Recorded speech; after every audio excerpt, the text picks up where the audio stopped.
Si la marque Lyon domine pour l'instant les ventes de SUV familiaux 7 places en France avec son Peugeot 5008, Renault ne l'entend pas de cette oreille avec son nouveau Renault Espace qui abandonne le concept de monospace pour se mettre à celui des SUV. Habitabilité, ergonomie, confort et conduite, on va se demander aujourd'hui si le nouveau Renault Espace est capable de prendre la place de chef de meute au Peugeot 5008. Mais tout d'abord, laissez-moi vous dire bonjour à tous et bonjour Pierre. Salut Benjamin. Alors derrière nous, on a deux gros mastodontes du parc automobile français. Est-ce que tu peux nous en dire un peu plus au niveau des dimensions? Alors oui, en termes de gabarit, on est sur quelque chose d'assez similaire. Nos deux modèles, ils font 1,84 m de large pour 1,65 m de haut. Sinon, le Renault Espace, en termes de longueur, on est environ à 8 cm de plus par rapport au Peugeot 5008, donc on est à 4,73 m. Sinon, je te propose qu'on parle un petit peu du design de nos deux grands SUV. Alors, ton 5008, il est un petit peu daté, non? Alors oui, le style de cette 5008, il est un petit peu daté, le dernier restylage date de 2020, mais il reste quand même à peu près dans l'air du temps, notamment avec cette calandre qui vient s'étirer sur les côtés et cette signature lumineuse en griffe que l'on retrouve encore sur pas mal de modèles Peugeot actuellement. Globalement, le style de ce 5008, il reprend celui du 3008, qui est son petit frère, avec son capot avant incliné, ses lignes profilées et son bec arrière qui viennent souligner sa sportivité. Normalement, le Peugeot 5008 devrait être mis à jour en 2024, avec notamment la nouvelle signature lumineuse de 3 griffes de chez Peugeot, inspirée directement de la 9X8, l'hypercar qui a concouru au Mans. La particularité du modèle que l'on a aujourd'hui, c'est cette finition GT avec le badge que l'on retrouve un petit peu partout sur cette carrosserie, dont la couleur est blanc nacré. Donc globalement, pour un modèle de 2020, on est quand même assez encore au goût du jour. Et toi alors, du coup, le nouvel Espace, Pierre, ça donne quoi?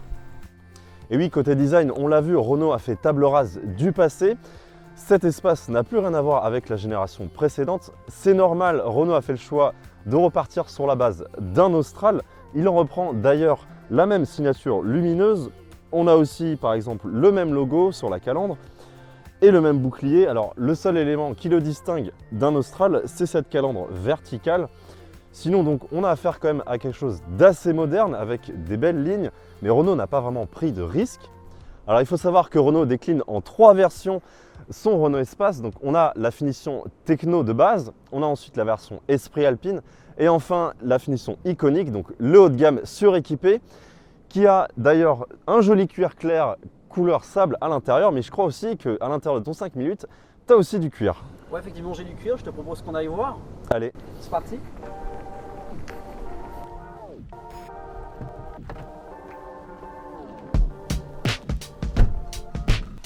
Alors oui, on l'évoquait tout à l'heure, mais effectivement, on a la chance de profiter d'un cuir Nappa rouge qui vient habiller les sièges et quelques éléments à l'intérieur de ce Peugeot 5008.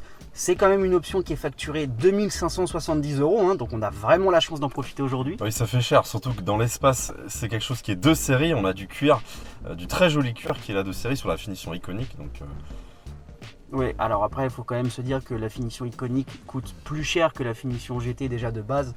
Donc c'est un cuir que vous pouvez rajouter par rapport à un Renault Espace qui n'augmentera pas forcément le gap de prix entre les deux modèles. Sinon, côté conducteur, on a quand même la chance de profiter du Peugeot e-Cockpit avec sa dalle numérique de 12,3 pouces, son écran tactile de 10 pouces et ce fameux petit volant. Alors pour le petit volant, il y a des adeptes, il y a des gens qui sont plutôt contre. Moi, je trouve qu'au bout de 5 minutes, on est relativement à l'aise dessus, même s'il y a un petit temps d'adaptation. Après, on a quand même les touches piano, c'est quand même quelque chose d'assez ergonomique, ce Peugeot e-Cockpit. On retrouve toutes les informations sur la dalle et sur l'écran. Et il y a juste à pianoter entre les touches pour pouvoir régler la climatisation, la musique, la navigation.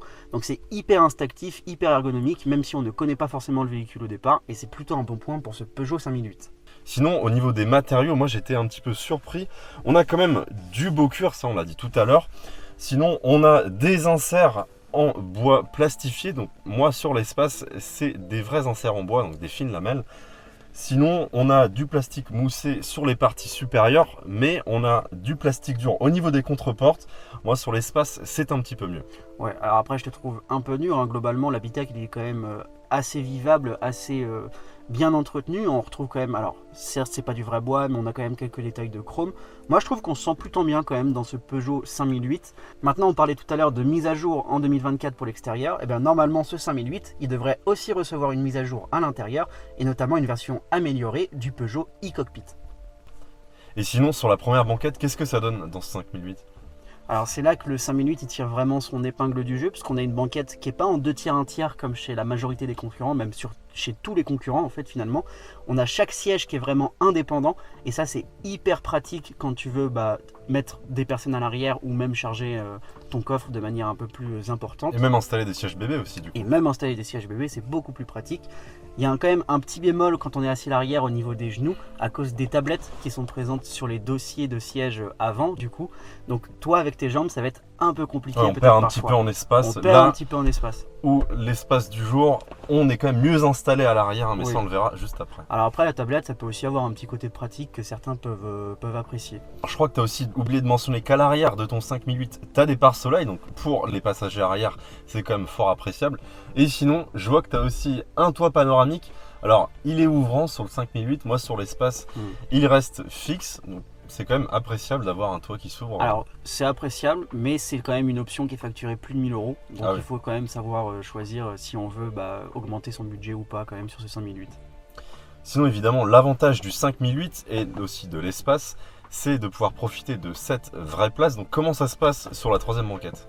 On a un espace entre la tête et le fond du siège de 88 cm contre 95 cm pour le Renault Espace. Au niveau du coffre, on a un volume de 214 litres avec les 7 places et de 639 litres en configuration 5 places avec la banquette deuxième rang reculée. Et si vous voulez encore plus de coffre en rabattant tous les sièges, vous aurez un volume de 1940 litres. Donc de quoi mettre à peu près tout ce que vous voulez à l'intérieur de ce Peugeot 5008. A noter aussi que les deux versions que l'on a à l'essai proposent évidemment un rayon électrique. Donc ça c'est quand même bien pratique. Bien que sur l'espace, le seuil de chargement il est quand même perché un petit peu plus haut que sur 5008.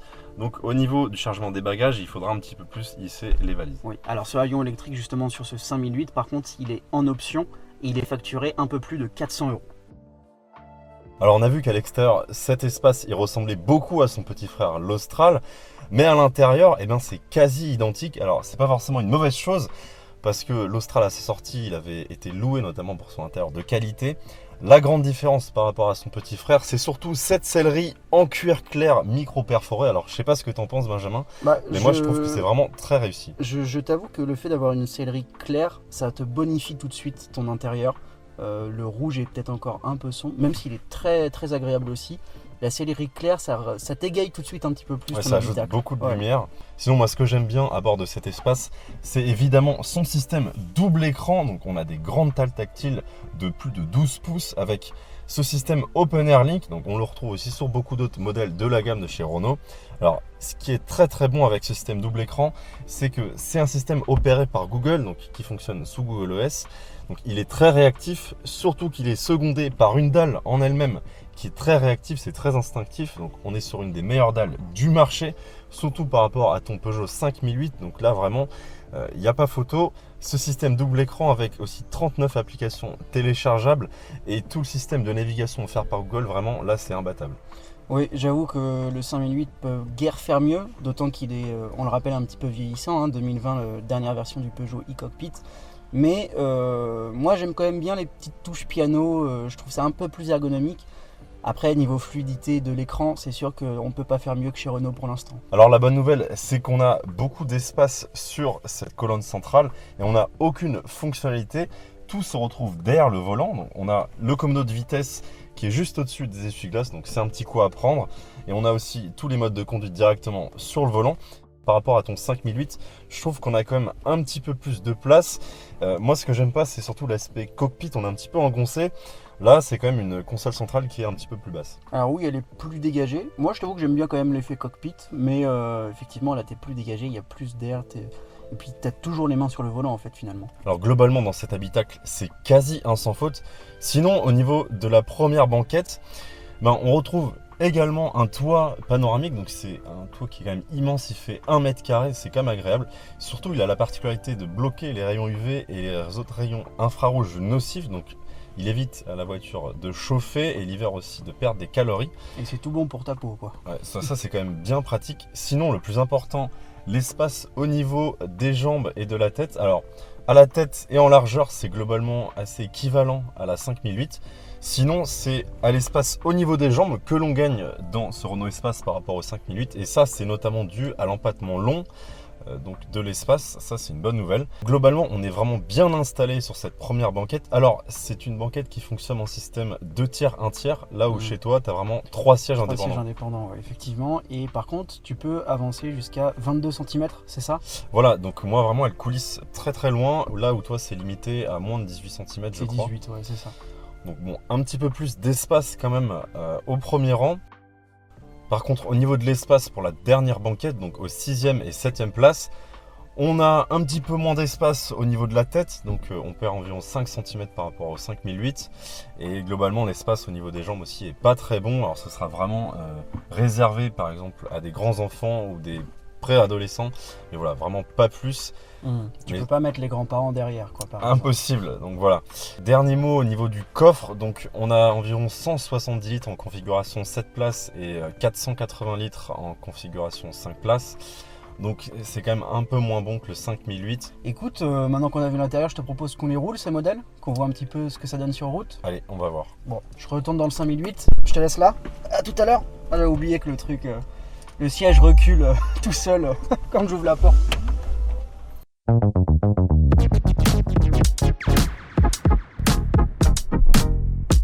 Alors, du point de vue des moteurs, ça va être très difficile de comparer nos deux modèles du jour, tant les motorisations sont différentes entre Peugeot et Renault. Sur le Peugeot 5008, on a le droit à une motorisation 3 cylindres en ligne d'une puissance de 130 chevaux. Un moteur micro-hybridé de 136 chevaux a aussi été annoncé sur le 5008, mais c'est très loin de rivaliser avec les 200 chevaux du Renault Espace. Il faut le dire, ce 1 litre de PureTech, il est quand même assez bruyant et il a un peu de mal à la reprise, d'autant que les à-coups de la boîte de vitesse EAT8 n'aident pas. Quand on sait que le Peugeot 5008, il fait une TOL 5, je vous laisse imaginer avec une famille à bord dans la montée. Sinon, il faut reconnaître que sur la route, ce 5008, il dispose d'une agilité féline avec une très bonne direction. D'autant plus que cette position très haute qu'on a sur le 5008, elle permet de voir à la fois la route et tous les instruments du tableau de bord qui, en plus, ne sont pas cachés par ce petit volant de chez Peugeot. Si vous voulez vous faire un petit peu plus plaisir, vous pouvez jouer aussi avec les palettes au volant et le mode sport sur cette finition GT. Alors le rayon de braquage, bien qu'il soit moins bon que sur le Renault Espace, il reste quand même correct avec 11,4 mètres seulement. Maintenant, sur ce Peugeot 5008, on a aussi une garde au sol de 23 cm, ce qui permet de passer les aspérités de la route ou les dodanes de manière assez aisée. Même si les amortisseurs sont un petit peu fermes, ça se ressent un peu plus aux places arrière. Du point de vue de la consommation, forcément, sans ce gros moteur hybride qu'a le Renault Espace, le Peugeot 5008, il fait moins bien. On a relevé au Labo d'Auto Plus une consommation de 7,5 litres au 100 km, soit quasiment plus d'1 litre que le Renault Espace.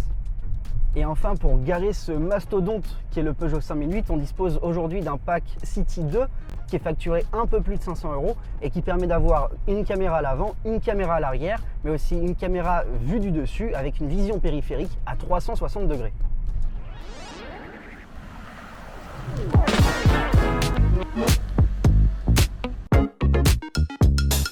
Par rapport à un 5008, ce Renault Espace, évidemment, il n'est pas comparable en termes de motorisation, puisque ici, on a un véritable hybride simple. Donc, on a un petit 3 cylindres qui développe 130 chevaux, associé à deux moteurs électriques de 70 chevaux, donc pour un total de 200 chevaux. Alors, l'avantage de cette motorisation hybride, c'est évidemment son confort de roulage. Par exemple, en ville, on évoluera jusqu'à 80% du temps en électrique. Donc dans un confort vraiment absolu, regardez, vraiment, ça ne fait aucun bruit. Alors évidemment, si on sollicite un peu plus la pédale de droite, le moteur thermique prendra le relais et aussi notamment dans les côtes. L'autre avantage de ce moteur hybride, ce sont les niveaux de consommation. On a mesuré avec le Labo d'Auto Plus des chiffres à 6,2 litres au 100. Donc c'est vraiment pas mal par rapport au gabarit du véhicule. Je vous rappelle qu'on a quand même 7 places. L'avantage, c'est que sur ce châssis sur base d'Austral, on a gagné près de 215 kg par rapport au Renault Espace de génération précédente. Donc on est environ à 1 tonne 6, alors on est à 1 tonne 7 sur cette version iconique avec le cuir et tous les autres équipements. L'autre avantage, c'est également le mode break. Grâce à des petites palettes situées derrière le volant, on pourra jouer un petit peu sur le niveau de récupération d'énergie. Donc ça va jouer aussi sur le niveau de freinage et pour proposer une conduite un petit peu à la mode one pedal. Donc c'est très agréable en ville. Par exemple, on a juste à relâcher le pied et voilà, on décélère fortement. Sinon, moi ce que j'aime bien sur cet espace, c'est évidemment son affichage tête haute, voilà, c'est très agréable. On n'a pas tout ça dans le 5008, même si on a l'iCockpit. Voilà, c'est selon les goûts et les couleurs, on aura un affichage un peu plus bas. Ici, l'affichage tête haute permet vraiment une lisibilité maximale en toutes circonstances. En termes de dynamisme et de châssis, ce Renault Espace n'a rien à envier à son rival du jour, le Peugeot 5008. Pourquoi? Eh bien tout simplement parce qu'il hérite du châssis de l'Austral. Alors on a vraiment une sensation de légèreté au volant, c'est assez surprenant. Et alors même si on n'a pas une conduite sportive, on a vraiment un châssis très agréable et très dynamique. Et avec ce moteur, évidemment, on aura des belles relances. Il n'est pas du tout sous-motorisé cet espace. Sinon, côté confort, on a un relatif bon amortissement, même si avec nos jantes du jour de 20 pouces sur la finition iconique, on va ressentir un petit peu plus les aspérités de la route. Sinon, l'autre gros avantage par rapport au 5008, c'est évidemment son système 4Control Advance. Donc il s'agit en fait d'un système de roue directrice qui va permettre à cet espace d'avoir un excellent rayon de braquage mesuré à 10,4 mètres. Donc c'est à peu près comme une Clio 4. Donc c'est vraiment excellent. Et dans les virages, on aura une meilleure stabilité, mais aussi une meilleure trajectoire en courbe. Alors ça fonctionne comment? C'est les roues arrière qui vont braquer dans le sens antagoniste des roues avant. Et elles peuvent braquer jusqu'à un angle de 13 degrés, donc c'est assez impressionnant. Et ça apporte vraiment une stabilité de roulage et un confort tout particulier à ce Renault Espace. Pour les clients qui seraient un petit peu réticents à la motorisation hybride, sachez que ce Renault Espace revendique jusqu'à 878 km d'autonomie réelle. Et ça, c'est dû notamment grâce à la petite batterie de 1,2 kWh qui permet d'accompagner le moteur thermique et donc de grappiller quelques gouttes de carburant par-ci par-là lors du roulage et surtout en ville. Enfin, au chapitre des points négatifs, alors même si on a quand même 200 chevaux, on n'a pas véritablement toute la puissance sous le pied droit. Donc en ville, pas de problème avec le petit moteur électrique, on aura des relances assez rapides. Sinon, c'est vraiment sur voie rapide, on manque peut-être un petit peu de puissance. Et enfin, on pourrait reprocher aussi le couple moteur-boîte. Voilà, il y a quelques à-coups. C'est un peu mieux que l'Austral, mais on pourrait s'attendre à quelque chose d'encore plus précis et avec un petit peu moins d'à-coups.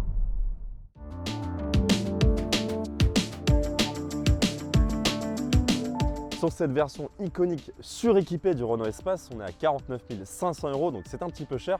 Mais le tien, avec 130 chevaux et ta version avec du cuir, on est à plus de 49 910 €, il me semble. C'est ça, c'est exactement ça, 49 910 € si on rajoute tous les packs. Donc le pack City 2 pour se garer, l'option en cuir rouge Napa, le toit panoramique, enfin le toit ouvrant, pardon, pas le toit panoramique, et enfin le haillon électrique au coffre. Et moi, tous ces équipements, c'est des options que j'ai de série, donc avec le grand toit d'1 mètre carré, le haillon électrique et le cuir qui est de série sur la finition iconique. Donc on peut dire qu'en 2023, c'est le Renault Espace qui est le grand gagnant de cette catégorie 7 places sur le marché français. Mais évidemment, il faudra attendre 2024 pour avoir le dernier mot, parce que ton 5008, je crois qu'il va subir un petit restylage. Oui, puisqu'en 2024, c'est carrément une nouvelle génération du Peugeot 5008 qui devrait arriver avec des moteurs essence, des moteurs hybrides et pourquoi pas même une version électrique, puisque ce futur 5008 devrait être basé sur la plateforme STLA, bien connue de chez Stellantis. J'espère que cette vidéo vous a plu. N'hésitez pas à commenter, à lâcher un petit pouce bleu et on se retrouve très bientôt sur autoplus.fr. Ciao.